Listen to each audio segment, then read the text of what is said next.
this. Yeah. In fact, we're finding out statistically that more than 2 times as many people, young people, are cutting on themselves, committing suicide, secondary to cyberbullying.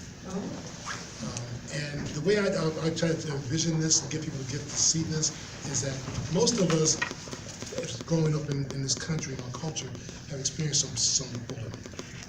Somebody being mean to us, we're too tall, we're too ugly, we're too fat, whatever it is. Right. So imagine that bully at a school, you're trying to avoid them, and so forth. With cyberbullying, they can follow you home and in the privacy of your bedroom. And so emotionally and psychologically, that's an important thing to understand, because the times I was being bullied, I got home and it's like, okay, I'm safe till tomorrow. But I was never safe. And so when I'm treating people and talking to parents and students about this, I'm not talking that much about the bully, but more talking about the victim and their sense of self-esteem and control. Because at some point, and this is really interesting, these things turn off. And most of us don't know that. And so literally, I mean, you don't have to raise your hand, but we wake up in the morning, it's like we're all groggy, things hurt. We sit up to get on the side of the bed and go to the bathroom, and a lot of times the first thing we do is get this. And like, what are you planning to miss between the bathroom and the bed? Okay. A lot. Yeah, exactly. And most of the time, and on mine, at least on mine, 90% or 95% of the stuff on here is garbage. I'm deleting. Like, how did you email? Like, deleting. And with young people, they've created, as you can imagine, their own world away from adults. Okay, and so much of what they do is through this, and there's incredible amounts of bullying going through this thing, and on the internet and on the machines. Part of it is because it can be relatively anonymous. I mean, you can do that, and you can just you're an ugly person and I hate you and no one likes you, you're a loser. And there's something about these things that they're not. It's not yet in the DSM. It should be the next. It should be the next edition of my opinion. That these things are almost like an addiction. And I challenge young people all the time, especially their parents. Let's say your homework today is to go home and not pick this up for a day. And I've asked at least 40 people to do that, and not one has been able to do it. It's like just this crack pipe over here that I got to get to, and then there's nothing on here anyway. And so I always ask before I start this presentation to go back to when you were a kid, or you're 16, 17 years old, maybe 15. How did we live without this? I mean, right now we're told we have to have this. Every other commercial is you get the new one and the series, whatever. But there was a time that we didn't have these things. Maybe I'm so old fogey. We didn't have these things. If I needed to make a phone call, I stopped at a gas station and dropped a dime or a quarter in the machine and called someone. Or sat on the stool because the phone didn't go anywhere. Yeah, exactly. And your parents didn't let you stay on it all night and day anyway. So how do we respond to that? And more importantly, how do we teach young people here that they can survive without this stuff, or at least temporarily? And so part of the cyberbullying not only comes from the bully, but also from the victim, that they're so addicted to it that they don't let go of it, or delete, or just you can't have, or I'm changing my address, or whatever it is. Have you guys talked about cyberbullying before in terms of any of the students here or anything like that? Yeah. How does that? I mean, this person right here is our drug and addiction specialist. Would you agree that it is an addiction? Oh, big time, and I tell the kids that too, that it's addicting. It's so bad that, and first thing I have them do is take their phones and shut them off, not even on vibrate, because if I hear the vibrate, I get the phone. And I set it up in class, I'll borrow your phone, so they can see it, but they can't touch it until they leave, because that's even more torture than nothing's on it and it's off, but they can't, and I said, do you want to turn it on? If a message comes on, you get to read it to everybody. I like that. Yeah. So Please. You know, something that I don't understand, I don't have a lot of contact with the students, but occasionally, you know, a student will come to me with some kind of complaint that they say is under a protected class. But anyway, as I get the story, it sounds like a whole lot of times, part of the issues that the students have, especially with their instructors, is that it's around their cell phone use. And that they don't get to have the cell phone, or not that they don't get to, but they got yelled at and their feelings hurt because they were on the cell phone. I don't understand why, as a career academy, we're even letting them have the phones in the classroom, because at a work site, you aren't allowed to do that. True. And I don't know why we aren't helping at this level right here, right now, when they come in here. I mean, we're Career Academy, and we're dancing around these kids and having teachers have to come tell kids 3, 4, 5 times to put their phone away. What the heck? No, I told them once. They're adults. And I think your But point, in the classroom, why are they even allowed to have them? I've had that argument for a year. Yeah. Supposedly, the philosophy is they need to learn how to monitor themselves in the classroom. And so taking this away from them, I guess the argument is that they haven't learned to self-monitor. But they're not learning how to self-monitor anyway. Right. It's not like they're sitting there like, yeah, you know, I think I need to put this down. They're like, oh, well, great. And you're absolutely right. What work environment can you be on this thing all the time? None. None. I mean, and even those times I sneak it out and check it every once in a while, there's nothing on it anyway. You know, and my son's calling me up, Dad, can you send me $50? No. You know, I mean, Especially if you were working in an entry-level job, which many of our students will when they graduate, because everybody starts out, That's right. and you're not allowed to have a phone in your hand. That's You're exactly not allowed Yeah. to check your Facebook. Yeah. Does anyone know, at the junior college, in their classes, they've got their phones with them, don't they? I don't know. At Skagit? Yeah. I don't At know. Skagit, you're not allowed to have phones in the classroom. Really? Really? When I was up there, none of my classes, none of human services classes, we were not allowed to have phones in the classroom. Yeah. That's interesting, because I teach in a doctoral program at the University of Washington, and I don't really pay attention. I'm just lecturing, and you flunk. Yeah. Because you're an adult, and you need to learn how to monitor yourself. And I'm not gonna say, give me your phone, because you're like 25, 30 years old. But these people here are more like 16, 17, 18, which was like when we were 12. Yeah. You know, the adolescence is, to me, it's extended to 30 damn near now. And so they're still, in essence, playing. And part of the playing is this thing. And I think it's one of the biggest business hoodwinks in oh, history. isn't it incredible? Yeah, they've convinced everybody that everybody has to have one and use one, and everybody falls for it. And the newest It version. just amazes Yeah. me. And the newest version, because Yeah. your version is a year old. Like, what the Yeah. hell? Get the 2 years wrong with you? Give us $1,000. I mean, Yeah. and so it becomes a big issue. But I think you're right. We need to normalize it, decide as an academy what is going to be the policy around that. Because I think it is a setup. They leave here after 2 or 3 years of training, and then they get on the job, and I can't think of any boss who's going to be like, yeah, that's okay. You're doing that. None. Yeah. Yeah. And I was thinking about that this morning, that some ungodly hour, as I was finishing the presentation. And because my kids, they're young kids, said, well, how about there's an emergency? And I thought, well, what happened when there was an emergency when I was young? You know, I'm here, some emergency happens in home, they call here, they call human resources. She comes down, knocks on the door, and they come and lets me know what's going on. Somehow that's not sufficient now. And everything's an emergency. Everything's instant. Everything's instant, exactly, and that becomes problematic. And maybe that's the thing, with the message we need to get to the kids here, the young people here, that the life is not instant. That there are a lot of things you have to wait for. I talked to a kid this morning, he was 22 years old, and he's never had a girlfriend. And he says, I need to have a girlfriend. I said, well, probably eventually, yeah.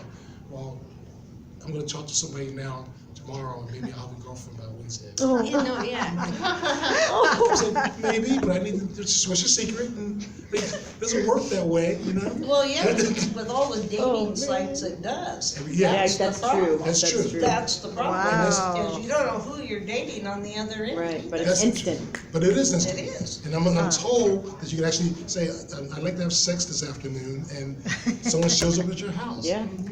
I mean, that's, I don't know, it's just kind of gross, but Yeah. you know, that's what we're dealing with. Mm-hmm. It's very true. So anyway, I pulled together these things for you guys to take a look at. Some of it's in Berlin, and some of the things we talked about before, the history of bullying and defining bullying and so forth. But more important, the hurtful behaviors that go through cyberbullying, all through digital technologies, which are not decreasing but increasing. So it's kind of, I'm an old man, so I think, what's the thing's going to be like 15 years from now? You know, to me, this is amazing. But 50 years from now, what the hell is that old thing? And I say to you guys, the challenge is that much of what happens in digital environments happens when there's no responsible adults present. And so you have adolescents kind of monitoring this process. And when we're finding out in terms of research that it's not just adolescents, it's going down to middle school. So there are people who are children who have cell phones at 10 or 11 years old. And a lot of times what happens is that as parents, we've abdicated our responsibility. In that, okay, here's your phone, you know, now you're happy, you stop complaining. But ultimately, being a parent, and I told my boys this when they were growing up, sometimes being a parent means I'm your best friend. Sometimes it means I'm your worst enemy. And that's just, I'm a mean guy, yeah, okay, but I'm a parent. And I think a lot of times what's happening now is that it's gotten worse because kids are given these phones as babysitters or whatever, and there's no monitoring in terms of what they're accessing to or anything of the sort. And so the research says you're supposed to make sure that you have access to your kids' passwords and stuff like that, but the kids will they don't have a fit. But here on campus, it's such a rampant thing that I'm not sure there's much we can do about them having cell phones, but we can create an environment in which things that are on those things are more positive. That people are, and I call it my snitch program. That if someone is actually cyberbullying on someone, that they should just snitch them out. Now, I have no problem snitching people, and so when I was living in the hood, the police asked if somebody was doing something. I said, that guy right there in the blue house with the gray car. And people said, man, you're a snitch. I said, every single time. If you're doing something wrong, I'm going to snitch you out. Period. And people were just blown away with that. But I think once one person does that, then it makes it easier for other people. We also had a program years ago called Drop a Dime. And Drop a Dime was a program that was about calling the police or calling authorities or whatever when things go awry and things are illegal. And that came from phones. You drop a dime and call someone.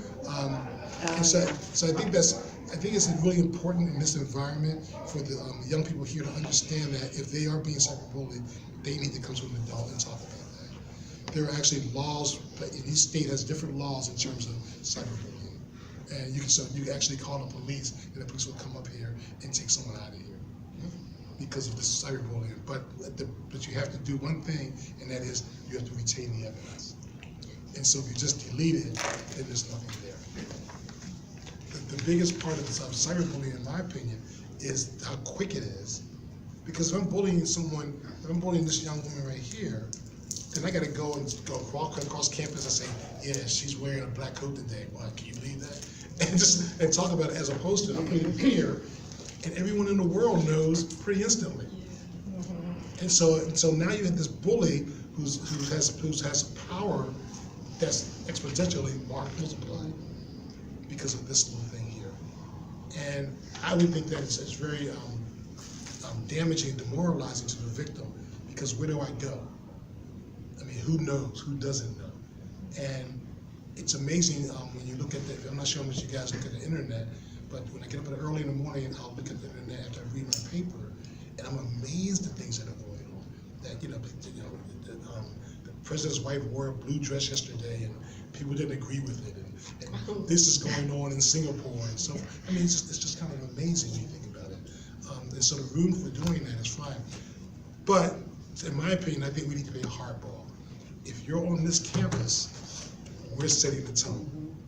Doesn't matter what they do out there, we're setting the tone. And in order for you to be at this campus, that means you do not cyberbully, period. And if we gotta do what I call a demo, set an example with somebody and say, oh, that person had to leave because they were cyberbullying someone, that's gonna spread around for people to say, maybe I should stop that. But unfortunately, a lot of times in these adolescents, they're driving the car. Okay, we're just reacting to them, and I think adolescents really want that structure. I think they want that notion of, okay, you guys are mean, but I feel safe because there's some parental or surrogate parent model there for us. And it's going to help them in the work world because it helps them kind of realize there are times that you can use this and times you can't use it. What I usually do, except when I'm on call today, usually what I do is I leave this in my car. And then I come out and then have to delete about 40 messages and then maybe one there. My mom saying, you don't love me anymore. Okay. Other than that, it's just that, those kind of things. Anyway, okay. So, emotional distress is different from regular bullying, obviously, because it doesn't involve the face-to-face confrontation. And that anonymity, when people have anonymity in their lives, they have a tendency to do more risky things. It's almost like, if you think about mobs, like people in a football game, they'll win the football game and the students will come out of the stadium and tear down the goalposts. Oh, right. Okay, or something, or they'll attack some young girl when there's a mob of 3 or 4 guys, but they would never do that on their own. And so it gives you that anonymity, and that happens a lot. And so the issue is that maybe identifying, no, that's the person who did it. That's what I mean by that drop a dime. And hopefully the person gets some repercussions for what they did. Okay, good. I have a list here of types of cyberbullying in terms of denigration, exclusion, which some of these things I didn't know about myself, and outing and text wars and so forth. I thought the cyberbullying facts were really, really interesting about that 43% of people have been bullied online. That's amazing to me. There's a lot of folks that it's probably an underreporting of it also. But also, thinking that most of those victims do not talk to an adult. They keep it to themselves.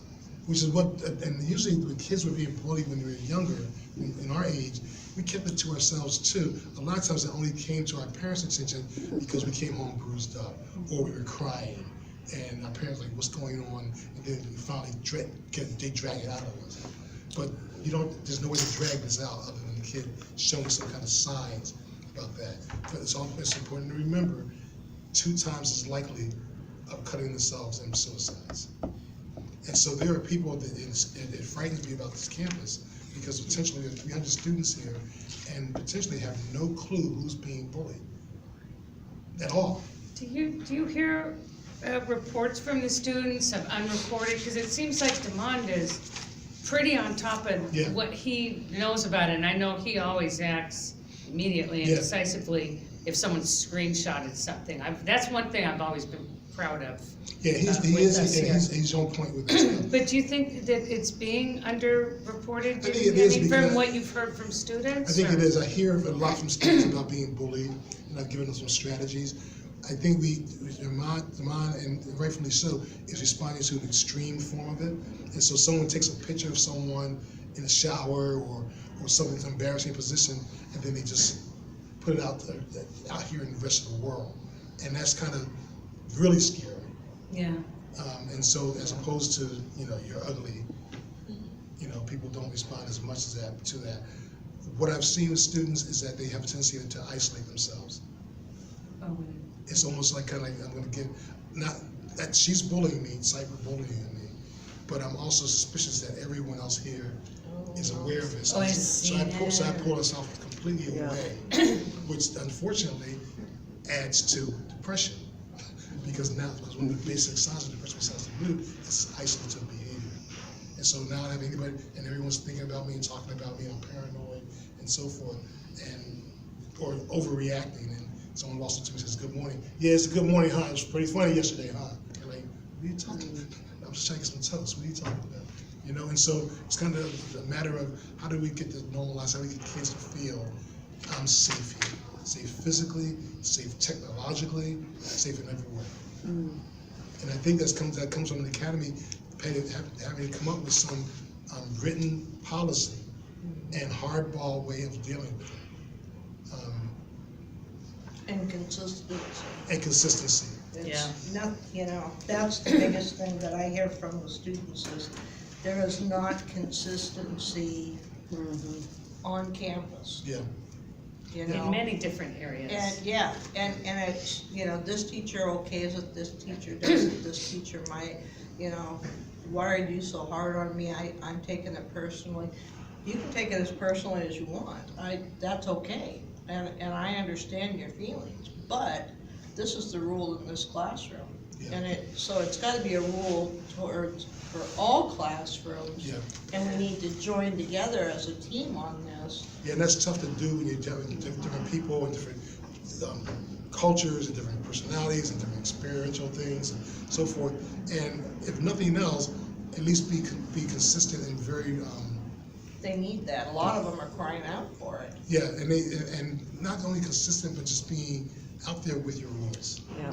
And that guys, you know the rules here, and so here's your response to it. And again, I've not seen, and I've done a lot of work with some of the worst kind of kids that I know in this country, and every time they seem to respond well to structure.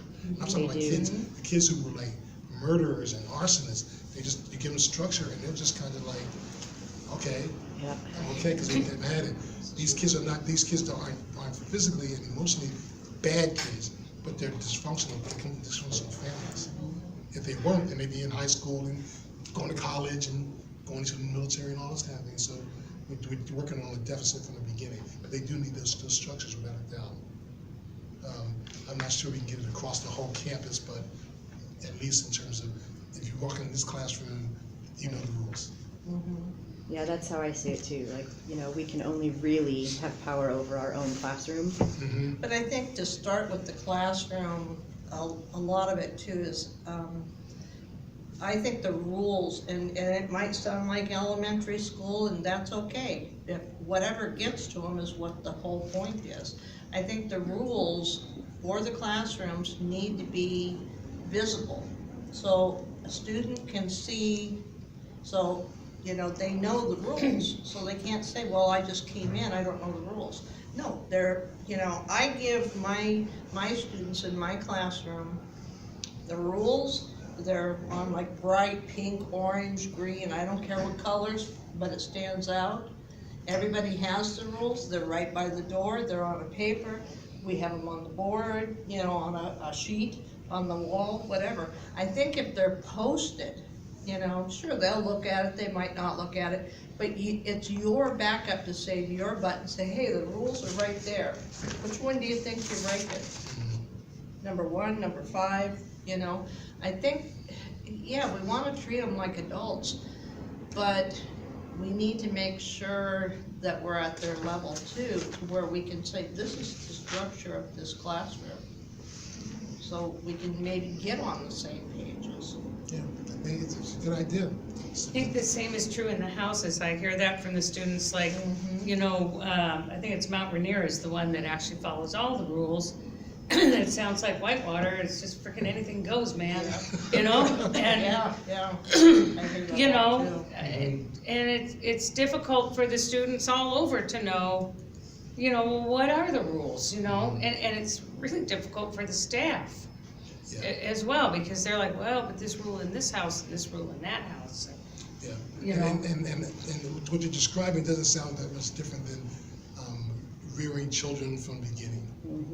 Even within the household, in terms of dealing with that. So my spouse and I, when we were together raising our kids, our rule was, first of all, we're not going to argue in front of the kids. That's the first thing. And secondly, we're going to back each other up. So even though I thought that thing you did was absolutely crazy, It's like, well, your mother, you were grounded. She said you were grounded for 30 years.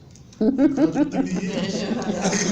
And so, we'll talk about it later, then we'll maybe come back, but right now, it's, you have backup, period.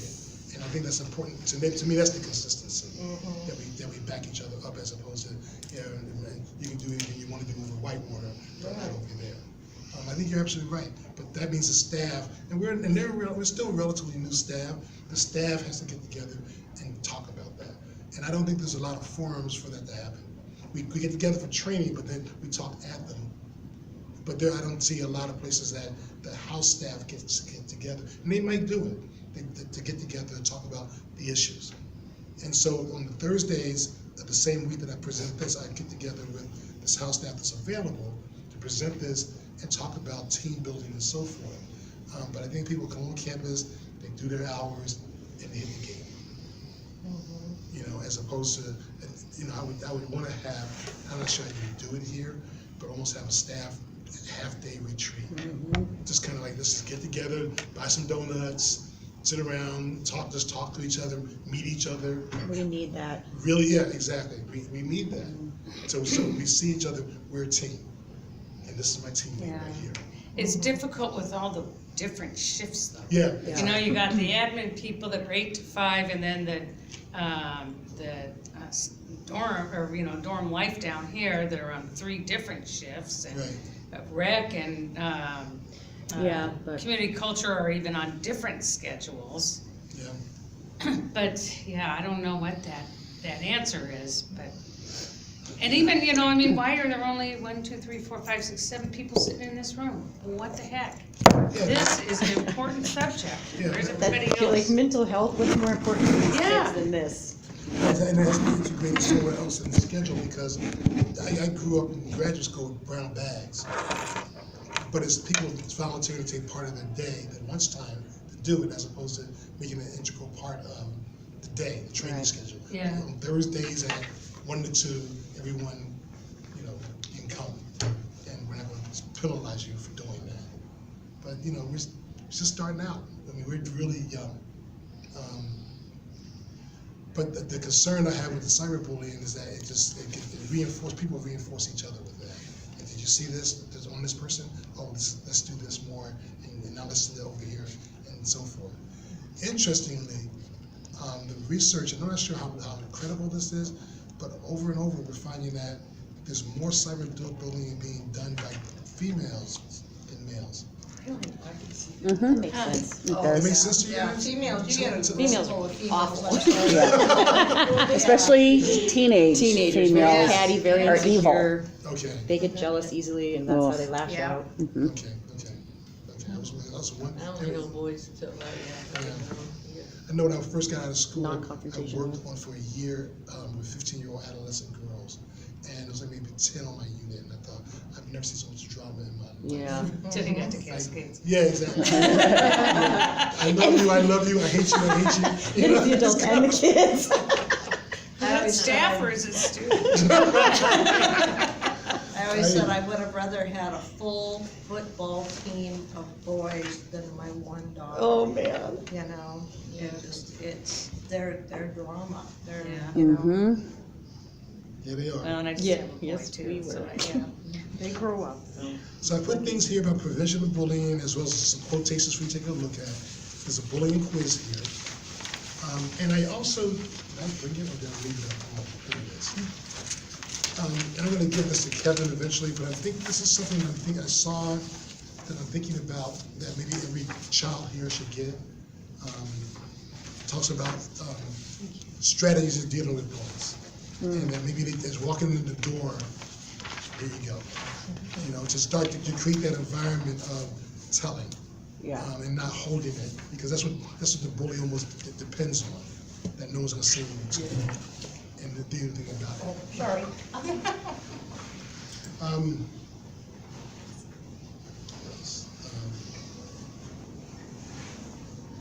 Obviously, self-esteem issues and strength issues. But I think that telling environment is changing, drop a dime, is just kind of important. It's one of the things that they're doing that I saw some interesting research in this school in a program that's some not that much different than this program.